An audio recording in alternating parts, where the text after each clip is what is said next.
When I hear these poor fools talking about global warming, they don't call it that anymore. They call it climate change because, some parts of the planet are cooling and warming. It didn't work.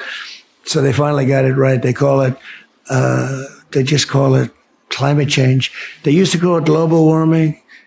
Years ago, they used to call it global cooling. In the 1920s, they thought the planet was going to freeze. Now they think the planet's going to burn up. And we're still waiting for the 12 years. We're down almost to the end of the 12-year period. You understand that, where these lunatics that know nothing, they said, we have 12 years to live. And people didn't have babies because they said, we only have another. No, it's so crazy. But the problem isn't the fact that the oceans in 500 years will raise a quarter of an inch. The problem is nuclear weapons. It's nuclear warming. And these poor fools talk about global warming all the time.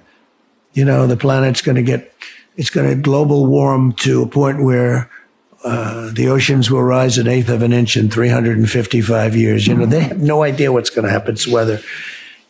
And in the meantime, we're spending our wealth on this foolish stuff. The wind doesn't work. It's very expensive, kills the birds, destroys everything around it. It's very, very, very, very bad. It's the most expensive energy, wind. And then every 9 years, you have to replace the turbines. They're made out of steel and they wear out. But we will create tremendous electricity for our country.